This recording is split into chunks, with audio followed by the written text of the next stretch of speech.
What A thrilling match. അനായാസം ജയിക്കുമെന്ന് കരുതിയ മത്സരം ത്രില്ലറിലെത്തി. ഒടുവിൽ സിക്സർ പറത്തി ഫിനിഷിംഗ്.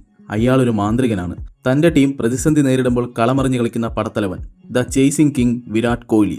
ഫൈനലിനെ സംബന്ധിച്ചിടത്തോളം താരതമ്യേന ചെറിയ സ്കോർ ചേസ് ചെയ്തിട്ടും ഇടയ്ക്കൊന്ന് പതറിയ RCBക്ക് ഒടുവിൽ കോഹ്ലിയുടെ മികവിൽ രണ്ടാം കിരീടം. 18 ഓവറിലാണ് 156 എന്ന വിജയലക്ഷ്യം RCB മറികടന്നത്. 42 ബോളിൽ 75 റൺസാണ് കോഹ്ലി അടിച്ചുകൂട്ടിയത്. 159 റൺസ് ചേസ് ചെയ്തിറങ്ങിയ RCB തുടക്കത്തിലെ ആക്രമിച്ചാണ് കളിച്ചത്. പവർ പ്ലേ പൂർത്തിയാകുമ്പോൾ 2 വിക്കറ്റ് നഷ്ടത്തിൽ 70 റൺസ്. എന്നാൽ ഇതിൽ 16 ബോളിൽ 32 റൺസ് നേടിയ വെങ്കടേഷ് അയ്യർ ഒഴികെ മറ്റാരും മികച്ച പ്രകടനം പുറത്തെടുക്കാതായതോടെ RCB 91-ന് 4 എന്ന നിലയിലേക്ക് വീണു. അവിടെ നിന്ന് കോഹ്ലി ഒറ്റയ്ക്ക് പൊരുതി കയറിയാണ് RCB അനായാസം വിജയത്തിലെത്തിച്ചത്. ഇനി നമുക്ക് RCBക്ക് കപ്പ് നേടിക്കൊടുത്ത 3 കാരണങ്ങൾ നോക്കാം. വിരാട് കോഹ്ലിയുടെ ഇന്നിംഗ്സ്. ഫൈനലിലെ പ്രഷർ സിറ്റുവേഷനിലും പ്യുവർ ക്ലാസ് ബാറ്റിംഗ് ആയിരുന്നു കോഹ്ലിയുടേത്. 42 ബോളിൽ വിലയേറിയ 75 റൺസ്, 3 സിക്സറുകളും 2 ബൗണ്ടറികളും ഇതിൽ ഉൾപ്പെടുന്നു. കൂടെ നിന്നവർ വീണപ്പോഴും തളരാതെ ഒറ്റയ്ക്ക് നിന്ന് പോരാടിയ കോഹ്ലി പതിയെ ബാംഗ്ലൂരിനെ 2ാം കപ്പിലേക്ക് എത്തിച്ചു. ജയത്തിന് തൊട്ടരികെ 11 റൺസ് ബാക്കി നിൽക്കുമ്പോൾ കോഹ്ലിയുടെ വിക്കറ്റ് നഷ്ടമായി എന്ന് കരുതിയെങ്കിലും തേർഡ് അമ്പയർ ഡിസിഷനിൽ നോട്ട് ഔട്ട് വിളിക്കുകയായിരുന്നു. കൂറ്റനടികൾക്ക് മുതിരാതെ ക്ലാസ് ബാറ്റിംഗ് ആയിരുന്നു കോഹ്ലിയുടേത്.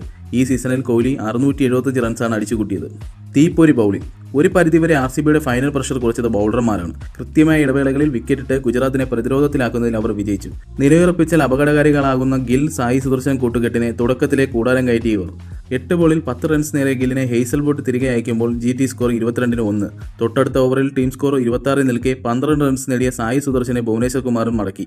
അവിടെ വീണു GTയുടെ ഇന്നിംഗ്സ്. 55, 73, 99, 115, 142, 151 എന്നീ സ്കോറുകളിൽ വിക്കറ്റ് വീണുകൊണ്ടേയിരുന്നു. അതായത് കൃത്യമായ ഇടവേളകളിൽ RCB ബൗളർമാർ വിക്കറ്റ് എടുത്തുകൊണ്ടേയിരുന്നു. 37 ബോളിൽ 50 റൺസ് നേടിയ വാഷിംഗ്ടൺ സുന്ദർ മാത്രമാണ് കുറച്ചെങ്കിലും പൊരുതിയത്. ഇതിൽ കൗതുകമുള്ള ഒരു കാര്യം എന്തെന്നാൽ RCBയുടെ ബൗളർമാരെല്ലാം 10-ൽ താഴെ എക്കോണമിയിലാണ് പന്തെറിഞ്ഞത്. ഇതിൽ റാസിക് സലാം 3 വിക്കറ്റും ഭുവനേശ്വർ കുമാർ, ഹേസൽവുഡ് എന്നിവർ 2 വിക്കറ്റ് വീതവും നേടി.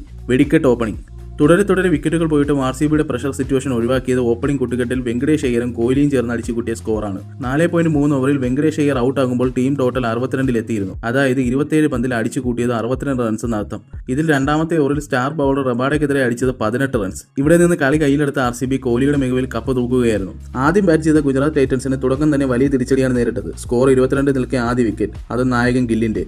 പിന്നാലെ കൃത്യമായ ഇടവേളകളിൽ RCB ബൗളർമാർ വിക്കറ്റ് വീഴ്ത്തിയോടെ ഗുജറാത്ത് 8 വിക്കറ്റ് നഷ്ടത്തിൽ 155 റൺസ്. ഫൈനൽ പ്രഷർ അവരുടെ ബാറ്റിംഗിൽ വ്യക്തമായിരുന്നു. RCB ബൗളർമാർ പിച്ചിന്റെ ആനുകൂല്യം മുതലാക്കി കൃത്യമായ ലൈനിലും ലെങ്തിലും പന്തെറിഞ്ഞു. ഭുവനേശ്വർ കുമാറും ജോഷ് ഹേസൽവുഡും തുടക്കത്തിൽ തന്നെ ഗുജറാത്തിന്റെ ടോപ്പ് ഓർഡറിനെ പിടിച്ചുലച്ചു. 2 വിക്കറ്റുകൾ വീതം വീഴ്ത്തി ഇരുവരും പവർ പ്ലേ തന്നെ RCBക്ക് വലിയ മേധാവിത്വം നൽകി. അങ്ങനെ കപ്പില്ലാത്തവർ എന്ന ചീത്തപ്പേരിൽ നിന്ന് തങ്ങളാണ് ശരിക്കും IPLന്റെ രാജാക്കന്മാരെന്ന് തെളിയിക്കുന്നതാണ് RCBയുടെ തുടർച്ചയായ ഈ 2ാം കിരീട നേട്ടം.